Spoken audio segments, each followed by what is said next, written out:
So traditional sports involves a physical activity, doing something with your body. It's usually football, basketball, hockey, soccer, those are the ones that come to mind. So what is esports? Esports is any type of electronic activity. It's a digital activity. So instead of using your body to do a physical sport, you're using a computer or device to compete. How are they similar from you guys, my four esteemed people? How are they similar? What do you guys think? Or even you guys, what do you guys think as to why esports and traditional sports are similar? Competitive. They're both competitive, right? We're both competing, so there is a winner and a loser. That is part of sport, is that not everybody wins, so it is a competition. Very good. What else? What else are they similar? Part of a team.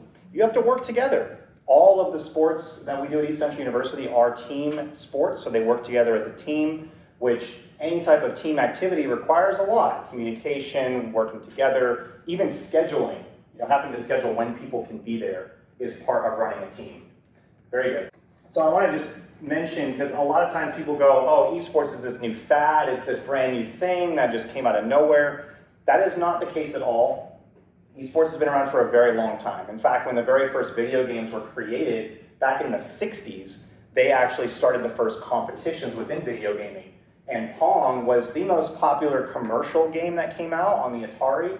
And that's when we first saw public competitive events happening for esports in 1972. I'm not going to go through all of these just because some of them are have a lot of information in them, but I do want to talk about this 2013 event because this is really when esports really started to turn into a more long-term and business model that it is today. There was the first League of Legends World Championship was in 2013. It was at the Staples Center in Los Angeles, and at the time, the Clippers were struggling to fill the stadiums. They were at about 30% capacity, which is not good. If you're running a sports program and you're not even filling half the stands, that is not good. But here come all these nerds show up and fill every single seat. So all of a sudden, people are like, well, how the heck did you get all these introverts to show up to this thing? But the more amazing thing about that was that 8 million people watched that event after it happened. And that was all through Twitch streaming. So that's kind of where it really started to change because after this event, advertisers poured a ton of money into esports. And these big companies said, oh man, 8 million people watch this stream. We can get a lot of advertising revenue out of those people. And a lot of these people were not being advertised to. They're not a common population. So it was a very niche population, but a lot of people that they could connect with. And so a lot of big companies started immediately investing a ton of money in esports. And I added this one just got added recently, which is 2025, 2026. Esports has been officially accepted into the Olympics. And so the Olympics will have the first esport competitions in the 2025-2026 season. Why do you all think that's so significant as a milestone for us to be in the Olympics? I think a lot of people consider only sports if they're in the Olympics. So now everybody will recognize esports as a sport. You're right, because the pinnacle of sport competition is generally the Olympics. And so when people think of what is the highest level of competition, well, it's when countries duke it out, and that's what the Olympics is. So for us to be at that level of competition shows a lot of legitimacy to what we're doing. But in a more realistic note too, my girls do gymnastics. They compete, they travel, they do different things with it. But who do they look up to as athletes? They look at Olympic gymnasts, Simone Biles. These women that they look up to, they can see their interviews, they watch all their media coverage. And so my daughters are looking up to these Olympic athletes. And so when you think about us being in the Olympics, that's now going to force a lot of people to become public figures for esports, which then our kids can look up to, which right now they don't have those. And I will say the current people that are leading the esports industry are not the best people. So it's just kind of a thing. This is why esports has become an opportunity. And I mentioned this revenue, a lot of money being poured into esports. I just wanted to compare the revenue growth within esports compared to other sports.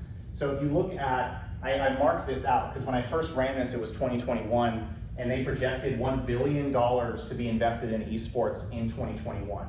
Well, now we're on 2025, and we're double that as a prediction. So $2 billion is expected to be revenue within esports this year, which is double within a couple of years. If you look at the other sports, So I put on NFL, they're at 13.8 billion. They've actually gone down $2 billion over the past few years. The NBA has increased by 2 billion.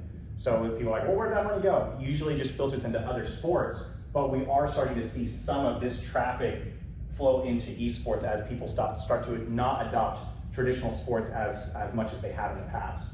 Right now, 66% of Americans are playing games regularly, and that is 3 to 5 times per week. That's what regularly means. So they're playing just about every single day. Gamers are a unique group. They're very challenging to recruit, and they're starting as early as 3. So that's very early on that kids are starting to play video games. Tablet kids is what they're called now. And all of the jobs, that's what I focus on with my crew at East Central University. I focus a lot on, here are the jobs within esports that are going to happen, that are needed to run this as a business. And so I focus on things like production teams, development, live streaming, broadcast, and even legal. If you think about what's needed to run a sports team, you need a legal department to be able to run that. So just about every job that the NBA would need, esports will need those as well. And then 70%, this is just true for my group. I have not seen any studies done on this yet, but for my group in particular, 70% of them are STEM-related majors, which is significant because when you think of traditional sports, they're about 20% STEM majors. 20% STEM majors, 80% are mostly history and becoming teachers. So they can become coaches. But this is significant for esports having that many STEM majors. So by directly supporting esports, you support STEM at the same time. Any questions on that? That was a lot. I didn't really bounce anything back. Okay, cool. So we compete in leagues, just like what you would think the other sports do. We are one of the few, and that's why Stephen from Southeastern's here with us. We are the second. This is the traditional sports conference that our normal sports play in, the Great American Conference, which is 12 universities in a region that compete. So Southeastern's part of that, East Central University is part of that. And we are the second traditional sports conference in the country to support esports, which is very significant because not only are we doing well with it, we're also being very innovative with esports in our area, which is a great benefit to our students that we have, because we have, our administration at ECU cares way more if I beat Southeastern than if I do playing any other school in the country. At the same time, because all of our matches are online, we compete 99% of the time online, so we get to compete in national leagues.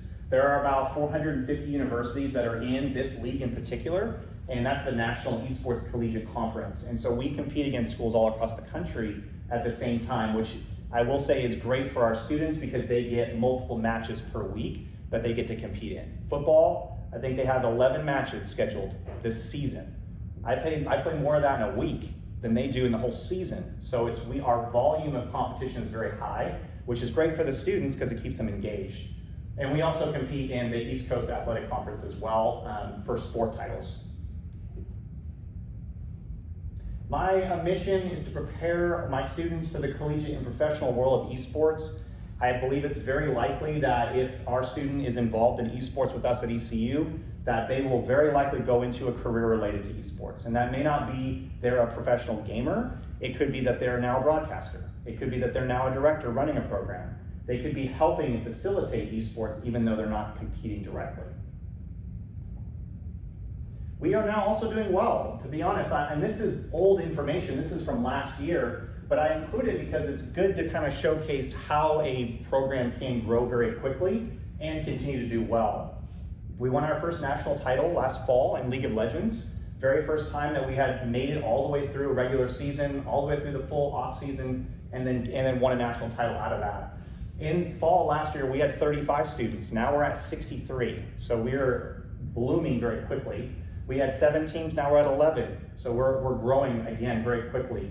This 12 on-campus events we hosted for the entire fall semester, we've already passed that, and we are in October. So we are already doing more events for our campus and community. So this is a platform too. So we are engaging future students, just like what we have. We're trying to engage future students, not only selfishly to come to East Central University, but to go to college. I think that's more of a mission for me, for them to get to university life than it is for them just to come to ECU. My vision that I have is to establish East Central University as a leading hub for esports in Oklahoma. fostering an inclusive and vibrant gaming community that collaborates with others to advance the growth and development of esports in the state. And if you think about that, that's a very big mission. That is huge. That does include Southeastern and Rose State. Like, I want us to work together to make this thing bigger in our state. And more specifically, on a personal note, our state is a rural state. We have a lot of rural communities that are very poor, that cannot support new sports. When I go to Calvin, Oklahoma tomorrow, and I bring up, hey, let's start a new sport program, they look like I just am a ghost if I talk about starting a football program there, because that takes millions of dollars. Esports is very affordable, and a lot of our rural communities can support esports, which should benefit our students in the long run. So what we have at ECU now, we've got 60 student athletes, 13 classes, 11, or I guess I lied, we got 13. We have 24 gaming computers in our area. We have 3 different labs that our students utilize for competition. We do broadcast all of our stuff on Twitch, so we do have broadcast booths for that. We do give out scholarships now. It is now a reality that esports is a pathway to graduation, where a student can compete in high school, they can come into college, earn a scholarship to help them pay for their college. I always bring up too, it's also the community that they gain and the accountability. I keep up with their grades, I hold them accountable for those kinds of things. So not only are they getting scholarship from money, they're also helping finish their degree from retention through the program as well. I have to have a whole back end of student workers that help make this thing run. So I have student workers doing administrative things, they're doing broadcasts, I have an event manager. We have a student managing our lab, so he's getting actual experience managing computers and working on them throughout the week. I hire a creative specialist, one student artist, who helps design all of our content, all of the things that we put out, which is perfect because Tony is getting actual tangible experience, but also building his portfolio. So when he graduates, he has things that are relatable that he can show. And social media management. We currently play a bunch of titles, but these are our 5 core titles. Marvel Rivals is brand new. We just added that this year for the first time. We do carry Overwatch. We have Super Smash Brothers, which we have 3 teams for Super Smash Brothers. We have 1 Rocket League team and then 2 League of Legends teams. So I wanted to leave you guys with 3 things. Whenever I'm visiting with high school students, I always give them these 3 things.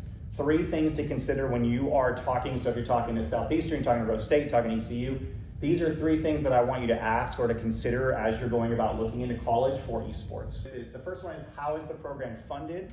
It's important for you to understand how that program is being funded from the university. Are they getting a budget through the school? So for East Central, I have a full operating budget. I get funding directly from the university that I then utilize to purchase equipment, for us to travel, even my salary. I'm a full-time. So the next one I think about is, what does the staff look like? So I'm a full-time employee. It's my full-time job to run this eSport program. I have 1 part-time coordinator that helps me as well, and then student workers. So why is that important to know? Because you gotta know what you're getting into. Who you're gonna be working with is important. And if I walk up to a program who says they're doing really good, but then don't have any full-time staff, that's not great. So that's a struggle for a lot of universities, not having people full-time. The next one I think about is, how are they generating revenue? Are they working with their foundation? Are they doing fundraising throughout the year? And the reason that's important is because that shows, are they taking set steps to make it long-lasting and keep with it throughout the years? The next one is, how are scholarships awarded to students? You want to ask questions like, are they tuition waivers? Are they cash? What are their requirements? How do I remain eligible? Those are important things to know before you walk in. And the reason is because schools vary heavily on their requirements. We have a 2.0 requirement to compete, but we have a 2.5 requirement to get a scholarship. So there can be differences in eligibility that you need to be aware of. And this last one is my favorite one. What is the future of the program, or where do you see it going? And you're really looking for whoever you're getting recruited by, whoever that director or coach is, you're really looking for their excitement. Do you sense that they are excited about the future of their program? Do you hear them talk about tangible things that they're working towards? Are they talking about growth and how much their program is growing? And then they should be looking, in this moment, they should be telling you things that get you excited to connect with them. And if that's not happening, then you probably need to go somewhere else, right? So those are the 3 that I give. How is it funded? How are the scholarships awarded? And what does the future of your program look like? I think that's it. Thank you. Thank you, Cody. That was wonderful. Next we have Matt Czapla. Matt Czapla from Rose State. Please come up and unbutcher your name, please. You do great. My students always get my name wrong. I've heard it pronounced a million different ways. Thank you all for inviting me. My name is Matt Czapla. I am an esports coach at Rose State College. I think that was a great introduction to kind of what esports is as a field and why it's important. What I want to talk today about was more about if you're sold on esports and you want to kind of take the next step, kind of look at what that might end up looking like for you. So the first part of my presentation today is over life as a college esports student, and it's not all fun and games. Pun fully intended. Because there of course is the competition portion of things, which is the games, right? But there also is an academic portion of what you're doing, as well as an athletic portion, okay? Being a student athlete means that you are a student athlete, and all the good and all the work goes into that. Ultimately, I think it's worth it, and I think it's very fulfilling, but there are some things you have to be mindful of as you are kind of pursuing this. Next one. So let's start with the academic. I think Cody touched on this a little bit in his. If you are a student athlete, assuming you're playing at the varsity level, there's usually some sort of academic eligibility that goes along with that. I can speak to what we do at Rose State College. We are a 2-year junior college. Our requirement for eligibility is 12 hours enrolled and maintain 2.0 GPA to be eligible for competition. So it's important to note that this calculation is a little bit different than like your high school GPA is calculated. I'm not going into all the gory details here, but the important thing is to keep a minimum of 12 hours and that you're maintaining a good series of grades. And surprisingly, the area that we see most people kind of falter is actually the 12 hours enrolled. At least for us as a junior college, a lot of our students kind of come in, enroll in 9 hours. And if you're enrolled in 9 hours, you can't be eligible, right? But the 2.0 GPA is oftentimes attainable for a lot of our student athletes, but the 12 hours can make things kind of a little bit prickly. So the important thing to kind of think about that is if this is something that you're thinking about doing, have those conversations, make those plans before you come to college, right? If you want to become an esports student athlete, you should be enrolling in 12 hours right from the get-go to make sure you're going to be eligible. Student athletes also are generally required to have some form of study hall. At Rose State, we do require all of our student athletes to have mandatory study hall every week. That is like the other sports that we have on campus, okay? Sometimes the students might say this is like, might complain about it, right? But ultimately, we think it's good for them. It's just giving you a chance to work in this kind of team environment and kind of making you sit down and study. Athletics does offer a lot of opportunities for tutoring as well. I know at Rose State, we have dedicated tutoring programs for our student athletes to make sure they will meet their minimum requirements. I suspect that's the same for a lot of different colleges. Now, the fun stuff, let's talk about the competitions itself. As a esports athlete, there are a lot of things that go into performing at the high level necessary to be a collegiate athlete. You're playing a game, but you are playing the game in a league against other colleges who are all trying to do the best that they can. That requires showing up and practicing the game when you're not playing it, okay?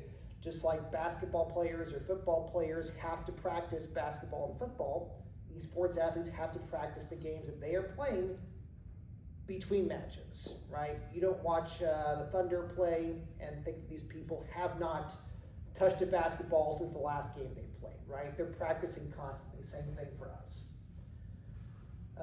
Really important thing to keep track of is the evolving meta for a game.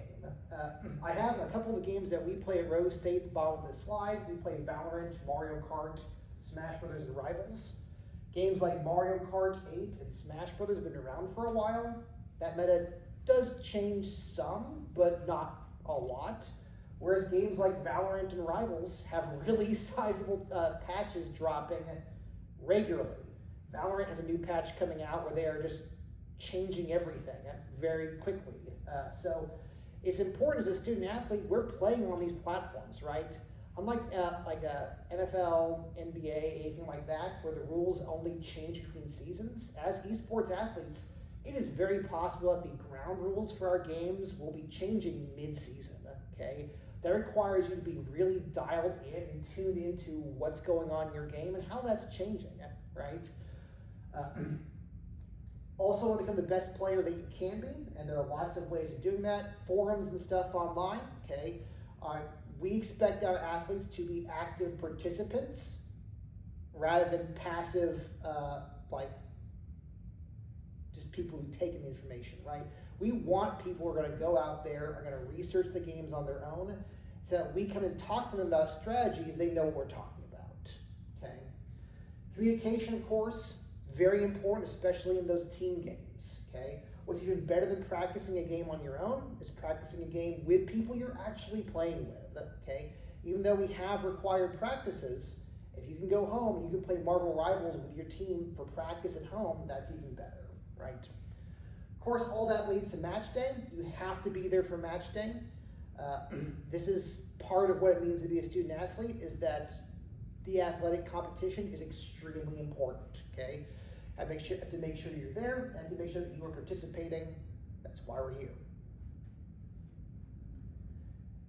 Now, I do want to talk about the athletic side of things too, right? So not only are you competing just for the sake of it and because it's something that you enjoy, but being a student athlete carries a lot of baggage with it, okay? And I say baggage has a lot of negative connotation. I look at this as good stuff. As a student athlete, you are representing the campus, whether it's Rose State, Eastern, wherever else, okay? You are representing your campus, and you need to do that in a way that represents your campus well, okay? You are also viewed as a leader on your campus, okay? It's kind of weird. I think Cody touched on this in his talk a little bit. The prototypical esports athlete is a little more on the introverted side, okay? And so I think it's hard for a lot of us to have to kind of like, we're not used to having this leadership role, but that's what all athletes, including esports athletes, have on campus, okay? When you're on campus and you're wearing your jersey, okay, you command a certain amount of respect from that, and people look to you as a leader on your campus, okay?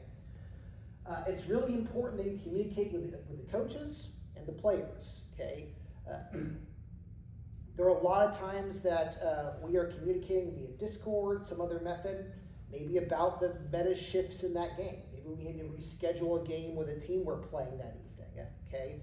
So it's really important that you keep the communication lines open, and these communication skills are really important. Again, a little bit unusual for the more introverted esports athletes that can be working towards this, but it's still a really important skill. It might surprise some people who are interested in esports know that many colleges, Rose State included, have an exercise requirement. Even though we are not actually running on a field or hitting a ball, we have an exercise requirement. Okay, at Rose State, we have a requirement of 150 minutes a week, okay, which is the World Health Organization's minimum required recommended guidelines for exercise, okay? So, nothing too crazy. You won't be running a marathon every week unless something you want to do, but there is often an exercise requirement at these programs. Depending on the level of advancement of your program, you may be involved with recruiting and or fundraising. That may not be going door to door from high schools. It may be more of like helping prospective students out, talking to them. Show up at recruitment events on your campus. Okay, same thing with fundraising. Excellent. All right, so let's say you're sold. Let's say you have decided, I want to be an esports athlete, and you're in high school. What are the steps that you can take now to increase your chances of making it where you want to go? I have this kind of broken down in two basic areas, hard skills and soft skills. Hard skills are more firm, fundamental things you can do, and soft skills are other things that you can work on developing. Obviously, academic ability is important. I think most college athletics programs are really interested in seeing students that can perform well both on and off the field, whether that field is grass or virtual, okay? So we want to see people who have the ability to succeed. Every college program will have some sort of GPA component as part of it, and if you can't meet that component, it means you're not going to be eligible. You could be the world's best Marvel Rivals player, and if you're not eligible to play, we can't actually have you play for us. So keeping those grades up, making sure you are paying attention, and keeping up with your studies is extremely important. Obviously, skills of the games you're trying to compete in are really important. Those skills could be success at local tournaments, things like that. It could be as simple as the rank in the game, okay? If you can come to me and tell me your Valorant rank is immortal, that is gonna look good for me compared to if you're only one of the lower ranks, right? So having some ability in practice with that game looks really well when you're trying to find a program to work through. Esports experience. What I mean by this is this could be school experience if your high school has one of these esports programs, but not every high school does, right? That could be something like local tournaments. Depending on the game you're playing, there are a lot of local tournaments you can find, or a lot of Discord servers for Oklahoma gamers that you can find people to play with. If you have that experience where you've played something at a high level and not just at home on your TV or on your computer or whatever, that denotes that you can probably play this game at a high level on these high pressure situations, okay? And that's gonna be a really good look as you're trying to enter an esports program. A really important thing that I think is often overlooked is time management, right? A lot of the things that I talked about in these previous slides, that takes time. You're juggling a lot of different things. You're juggling exercise, and you're juggling grades, and you're juggling playing these games at a high level, along with having a life and having friends and representing your college. And things like clubs and activities looks really, really good when you're coming to an esports program, because it shows us that you have those skills you need to juggle a lot of different things. And it's not always easy, but that's one of the great things about athletics is it kind of helps work towards that. Now I have here our soft skills. These are things that are important, not always easy to prove how you've done that. So if you can find ways of proving that you've done this and work on those skills, that's really important. First and foremost is teamwork. I think if I'm looking for a skill for an esports athlete, that is the number one thing. I think other coaches would agree. I would rather have a player who is maybe not the best at their game, but they're dialed in the teamwork. I will take that person any day of the week because we can train and work on those game skills, right? It takes a certain kind of person that has that teamwork and wants to work together. This is really important whether you're playing a team game like Rivals or Valorant, or you're playing a single entrant game, right? A lot of our games like Smash Brothers, like Mario Kart are single entrant games, and we even want teamwork amongst the players there because we talk to each other, we support each other. Iron sharpens iron, and if we can play against each other and work together and have good attitudes, that's fantastic. Communication, also super important, that goes along with the teamwork. We don't want athletes who are going to disappear off the face of the earth for 24 hours. We want people plugged into Discord and want to communicate with them, okay? If something is going on campus or some big new patch came out, we want to know that we can reach our athletes to find out that we are all on the same page. We want to make sure our athletes are communicating with each other. It goes back to that teamwork thing. Leadership, super important. Not only is leadership important for games, it's also important for when you are actually representing your college, right? We want people who can live up to that leadership role and represent their college well. Strategic thinking is also really important, right? A lot of our games that we're playing and competing in require split-second decision-making and adjusting strategies. Valorant is like a whole different language to learn what you're doing and know how to adjust, and a lot of these adjustments happen on the fly. If you can perform well, you can think strategically into these high pressure situations, it's going to look really good when you are attempting to apply to an esports program. So, if you want to get in collegiate esports, most important thing I could emphasize, have a 4-year plan, start early, okay? By investing in this and looking into this in high school, you are already ahead of the game. You don't want to show up to a high school, or show up to a college saying, I want to compete in Marvel Rivals, and you find the college you're going to doesn't have a Rivals team, right? You need to research the college that you are looking at and wanting to compete in before you get there, okay? You want to figure out what the degree programs are like, because though athletics are important, you want to find a degree program that you're interested in, right? And if you are super invested in a degree program, but that college that's playing the game you want to play doesn't have it, it may not be a good fit for you, okay? All these things are a lot of things you have to research kind of early to make before you apply to a college to make sure you're going for the right area. The culture and the area of the college is also incredibly important. Every culture has a different, every college has a different feel, different culture, okay, different clubs and opportunities, different student populations. You want to make sure that you're finding a place that is a geographic area with a student body composition that you are excited to be at, right? You want to make sure that you feel like you fit in and you'll be happy wherever you're going. Yeah? The program itself that you're trying out for, really important. I mentioned this earlier, but not every college competes in the same games. You want to research early to make sure that whatever game you want to compete in is being fielded at the college you're going to, okay? I put down vibes down here. I'm fully aware that this is one of those how do you do fellow kids situations with me saying the word vibes on my slide. But that is really what it is, right? You got to find a group that you get along with, okay? If everything else is perfect, but you just feel uncomfortable with the environment of the esports club that you're working with, that may not be a good fit. You want to find people that you get along well with, you work together with, and you're not playing the same game. You're going to see these guys, okay? You want to make sure that you feel comfortable there. Other opportunities, things like scholarships, okay? Other intangibles that college offers, okay? You may want to start with a 2-year college like Rose State, then go to a 4-year college. You may opt to go straight to a 4-year college. Every college is offering something different, okay? Both at a collegiate level, an esports level, okay, and an academic level.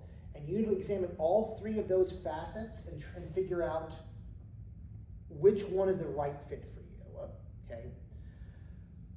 The last thing I have here is tryouts, okay? This is really easy to overlook. If you have a school that you want to go to, you found the stars have aligned, you know exactly the college you want to go to, make sure you've reached out to this program, you know exactly when they are having their tryouts for their competition, okay? Some colleges will have their tryouts maybe when this academic year starts, some might be earlier. Sometimes you'll be scouted and you'll be brought in with a scholarship specifically to play a given game. You want to make sure that you're not missing the tryouts for the team that you're trying out for. Okay. That's it. Any questions? Thank you so much. Thank you, Matt. And our last speaker this evening is from Southeastern, Stephen Harris.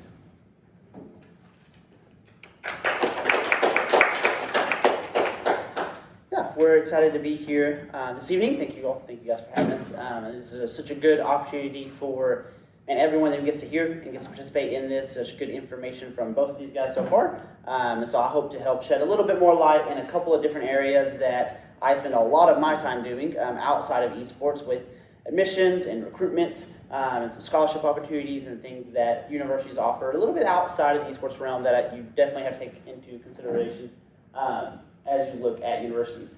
So scholarships and financial aid opportunities, a lot of your universities are going to offer these things in these areas. And you really need to look at the full spectrum of what you're being given from the university, not just in esports.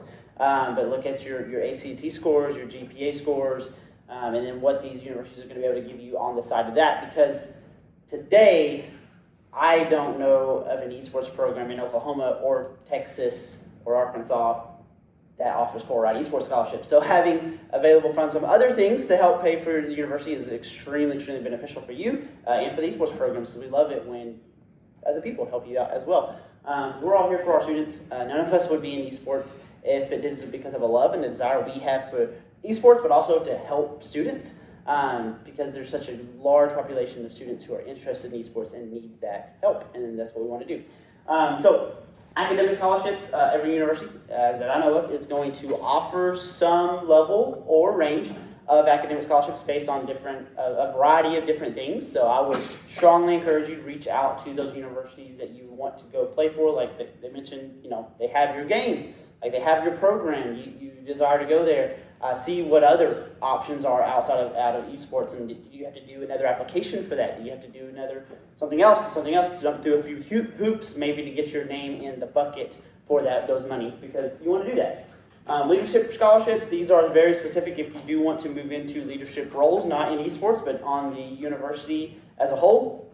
I know Southeastern, we offer a honors program, certain ACT and GPA scores. I'm sure mostly all of the universities have some sort of an honors program that you can be a part of depending on your test scores.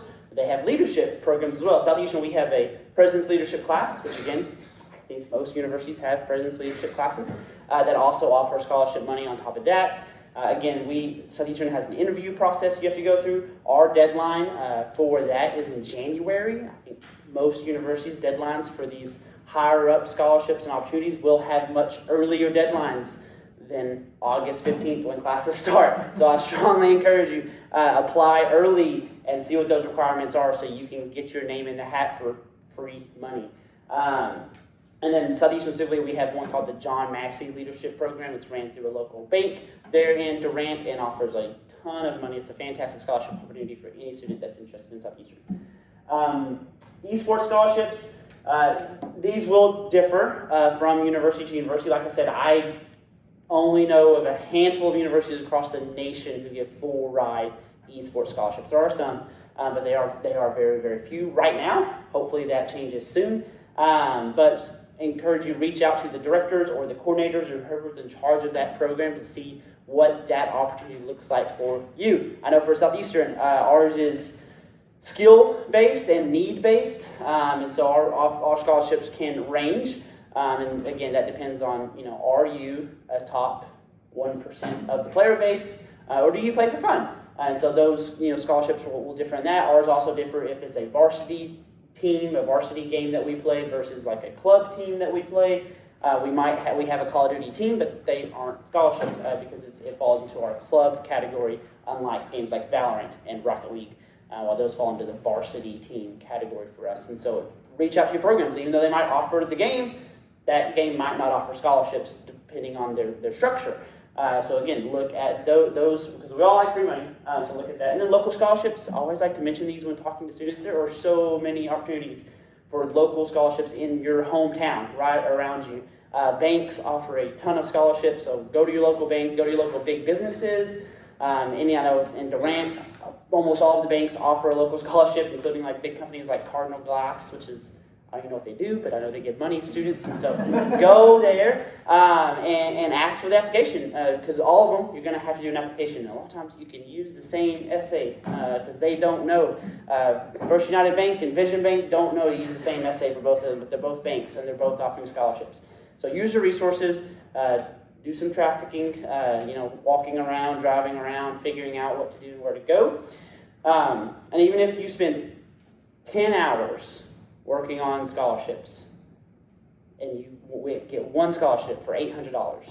Doesn't sound like that much, but you just made $80 an hour. That's a pretty good deal. My job doesn't pay that. Most jobs don't pay that. So you're doing really well. So spend the time, spend your resources, try to get you some scholarship dollars with all these different options. So take all these in consideration when looking at that. And then when it comes to the scholarship dollars offered, sometimes it's easy to get caught up on that number. As you see my little highlighted box there, percent of costs, not the dollar amount. Sometimes it's easy to see, oh wow, I'm just going to use an example, OU, because they're in Oklahoma and they're a large school and they cost a lot of money. OU is going to offer me $10,000. That's fantastic. Don't get me wrong. That's great. OU costs a lot more than $10,000. And so take that in consideration whenever you're looking at the $2,000 that Southeastern's offering you. Well, okay, what am I going to owe after the scholarships have been paid out? Because sometimes that number can still, you might get a lot of money, and that other number still might be very scary because it's still a lot of dollars. So take that in consideration when looking at your scholarship offers from universities. Look at that percent of cost versus the total dollar of scholarships.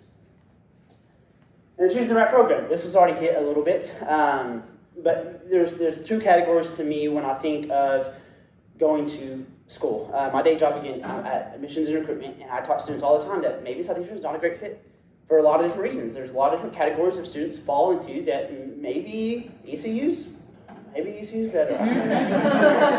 Just kidding. But maybe they are, right? Maybe they are. They're just depending on what you want. So from a school, university side, you've got the program choices. If you want to be a radiology tech, that's great. Not going to do that at Southeastern. We don't have that program, right? But maybe Rose State does, right? And so think about the programs. Find out what you want to do. Find out what you love. Find out what you really like.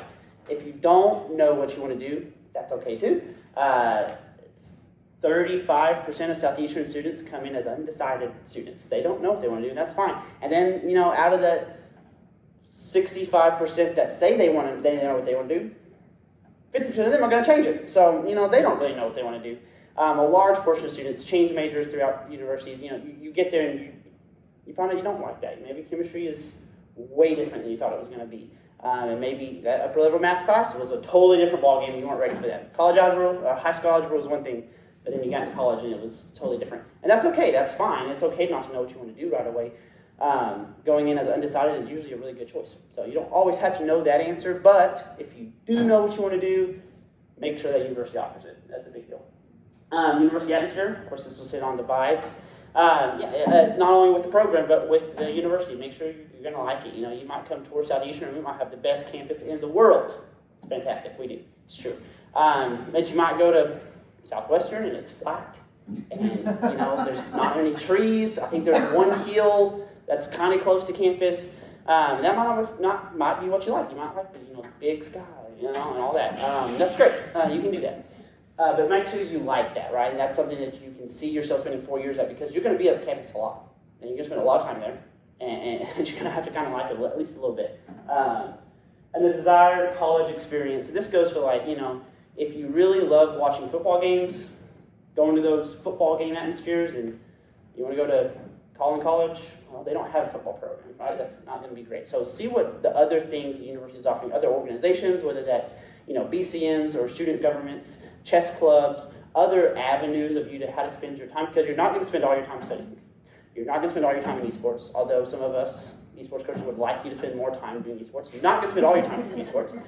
And you're going to have to spend time doing something else. And so look at the other programs that the university offers and see if some of those things might be great. And I always encourage my students to plug into other pockets of campus. I don't want you just to be involved in esports. I want you to make friends in the Glee Club, the music clubs, all the other things that our university offers. I want you to have a wider net of connections than just my esports program.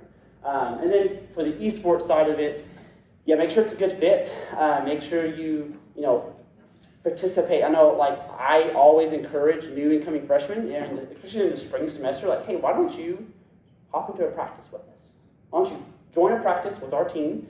You don't have, maybe you're not playing, maybe you're just in the Discord call, just monitoring and witnessing. Make sure you're going to like that, right? Because make sure that's a good fit for you. The coaching style, I have coaches for all of my varsity teams. And they each coach a little different. Everyone has their own style and their own way of doing things. That's why I also encourage students to join practices so they can kind of see what that style looks like a spring game maybe. So they can kind of experience the college level before they're there, before they're committed to our team. And you've moved and you've applied and you've done all the things, you've made all the steps to come to Southeastern, and you get there and you realize, whoa, I didn't know it was going to be like this. That does still happen nonetheless, but we try to mitigate that as much as possible. So if you reach out to the coordinators, the directors, I'm sure everyone wants to try to mitigate that shock as much as possible when looking at going to school. So please, please, please do not ever hesitate to contact me for sure, but I'm sure any other director would say the same thing. Team culture, yeah, kind of fits with the fit and the coaching style, the culture of the team and the other players. I strongly encourage new incoming freshmen throughout the spring, like, hey, here's my team captain. Why don't you talk to them and y'all go play some matches together? Go, because that's the great thing about esports. If you have a football recruit, they can't just go play football with your quarterback. Not going to happen. Doesn't really work that way. With basketball, maybe tennis, stuff like that. But for esports, it's really easy because they can be in Owasso, Oklahoma, and I can be in Durant, Oklahoma. My team captain can be in Elk City, Oklahoma, and they can play together. No big deal. Not extra time commitment for anyone because guess what? They're all playing the same games at 8 p.m. anyway. They can queue in together and play a match together, kind of get to know each other a little bit, and I always strongly encourage that. So you kind of feel out our team's culture. Not from the coaching level, but from the actual player level. And then program offerings, like Cody said specifically, he mentioned, he wants to prepare students not for college, but for past college and after college, and what opportunities are out there for them, where they can go with what all they're learning with esports, and that's huge. It's important. So definitely look into that if you do have a desire to go past the college level with your esports experience, whether that's coaching, broadcasting, production, directing, whatever it might be. See what they offer and see if those are opportunities for you. Because you don't want to get somewhere and feel like you're at a dead end when you didn't want to be at a dead end. Some kids just want to go to school and play and get a degree in pre-med and go be a doctor. That's perfectly fine. But if you are looking to further your esports career specifically, I can't encourage you enough to pan out the program a little bit, flesh it out a little bit, and see if there is a future beyond and how that director or how that program is going to help you get there. I think that is all I have. Questions? Thank you guys so much.